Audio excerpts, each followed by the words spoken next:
सहारा में online apply करने के लिए कहाँ से आपका अप्लाई होगा, कैसे-कैसे, क्या-क्या प्रोसेस वगैरह है, आइए मैं आप लोगों को दिखाती हूँ। पहले हम लोग सहारा के वेबसाइट पे जाएँगे, सहारा रिफंड पोर्टल। फिर यहाँ पे आके हम लोग ये ऊपर वाले वेबसाइट पे जो रहेगा उस पे जाएँगे और फिर जमाकर्ता पंजीकरण में जाएँगे। फिर यहाँ से हम लोग आधार कार्ड का जो आखिर का जो 4 अंक होता है, वो यहाँ पे फिल होगा और फिर आधार कार्ड में जो नंबर आपका अपडेट होगा वो नंबर आपको यहाँ पे फिल करना है। उसके बाद उस नंबर पे एक ओटीपी आएगा और वो ओटीपी यहाँ जब हम लोग करेंगे कि ओटीपी प्राप्त करें तो फिर आपको यहाँ पे ओटीपी डालने के लिए ऑप्शन आएगा, फिर वहाँ पे आपको ओटीपी भी डालना होगा। यहाँ जाएंगे आधार कार्ड वाला में और आधार कार्ड का जो आखिर का 4 नंबर होगा वो डालेंगे और फिर यहाँ पे डालेंगे आधार कार्ड से जुड़ा फोन नंबर 700 जाएंगे हम लोग ओटीपी प्राप्त करें और इस नंबर पे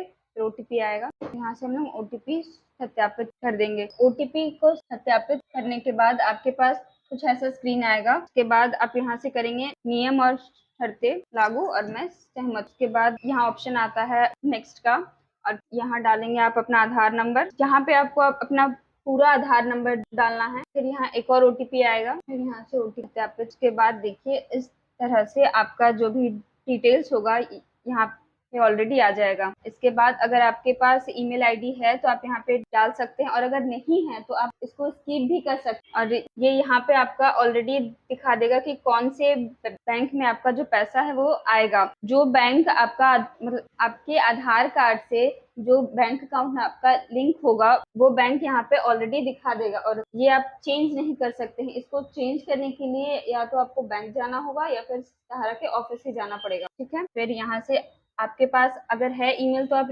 डाल सकते हैं और नहीं तो आप स्किप भी कर सकते हैं और यहाँ से जाएंगे नेक्स्ट में और फिर यहाँ पे ऐसा ऑप्शन आएगा और फिर यहाँ से आपको सेलेक्ट करना है कि आपके किस सोसाइटी में आपका पैसा है।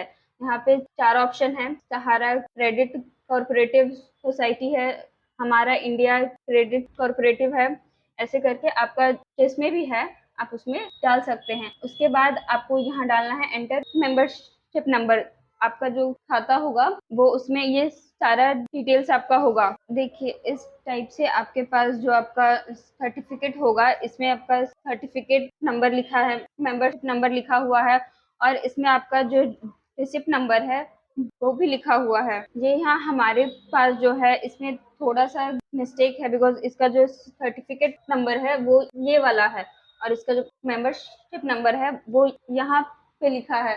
तो इस तरह से आपको ध्यान देना होगा कि आपका कौन सा नंबर कहाँ पे लिखा है। ऐसा हर सर्टिफिकेट में नहीं होता है लेकिन आपको एक बार सब अच्छे से चेक करना होगा।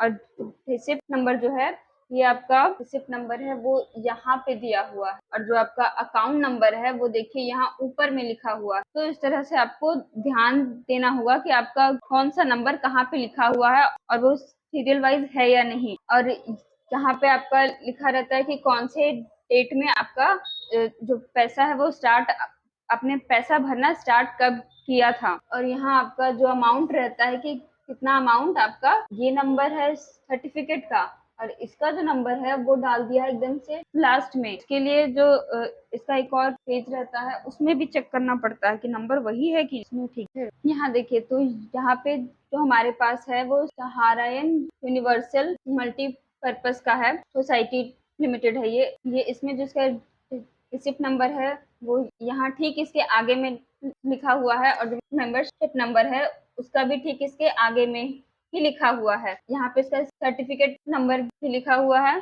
और जो पैसा आपका डिपॉजिट हुआ है वो देखिए वो लिखा हुआ है यहाँ पे सम ऑफ कंट्रीब्यूशन रुपीज और किस डेट में आपका डिपॉजिट हुआ है वो डेट भी लिखा रहता है यहाँ पे। तो आपको उसमें भरने के लिए जो जो ऑप्शंस मांगते हैं वो सारा कुछ इसमें ऑलरेडी दिया होता है। हम लोगों को बस इसको अच्छा से देखना है और उसमें फिल करना है। यहाँ सारा अमाउंट फिल करने के बाद अगर आपने सहारा से कोई आंशिक भुगतान प्राप्त आपने किया है तो उसमें आप टिक कर सकते हैं और अगर आपने नहीं कोई भी पैसा लिया है तो उसको वैसे ही छोड़ दीजिए और आपका जो डॉक्यूमेंट है उसको स्कैन करके यहाँ से चूज फाइल में जाके आपका जो भी होगा उसको यहाँ से ओपन करना है और अपलोड करना है।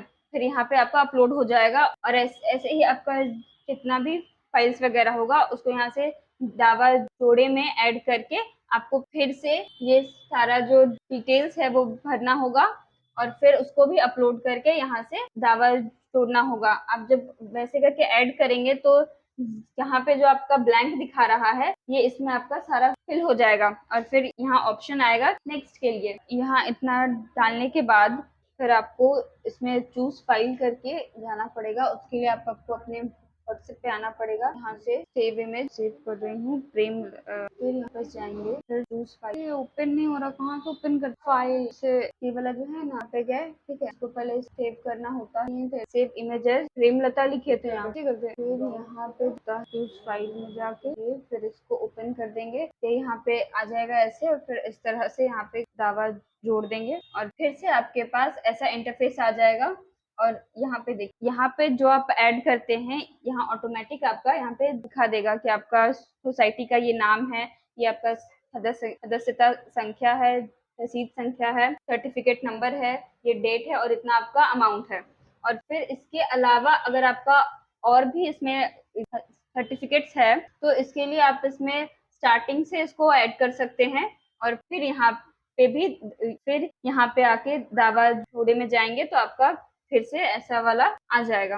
और इसके बाद यहाँ से आपको जाना है अगला में और उसके बाद ये यहाँ आपके पास ऑप्शन आएगा दावा आवेदन प्रपत्र। इसको आपको डाउनलोड करना है और इस पेपर में अपना फोटो स्टिक करना है और इसके ऊपर देखिए जहाँ पे आपको अपना फोटो स्टिक करना है और इसके ऊपर आपको ऐसे तिरछा सिग्नेचर होगा वो मारना है और फिर यहाँ पे जो भी आपका डिटेल्स होगा यहाँ दिखा दिया जाएगा। नेक्स्ट पेज में फिर आना है, यहाँ लास्ट में आपको आपका एड्रेस, आपका फोन नंबर और आपका सिग्नेचर वो यहाँ पे ऐड करने के बाद इस पेपर को निकाल के आपको स्कैन करके इसको भी अपलोड करना होगा। उसके लिए आपको यहाँ से फिर जाना होगा दावा प्रपत्र जोड़े। इसमें देखिए इसमें ऑलरेडी लिखा जाता है यदि आपको अपने किसी दावे के विवरण को संशोधित करने या जोड़ने की आवश्यकता है तो आप वापस जा सकते हैं और परिवर्तन कर सकते हैं या इस चरण में नए दावे भी जोड़ सकते हैं। यहाँ ऐसे आप ऊपर आएंगे तो यहाँ आपको ऑप्शन आएगा अगला का। ये अगला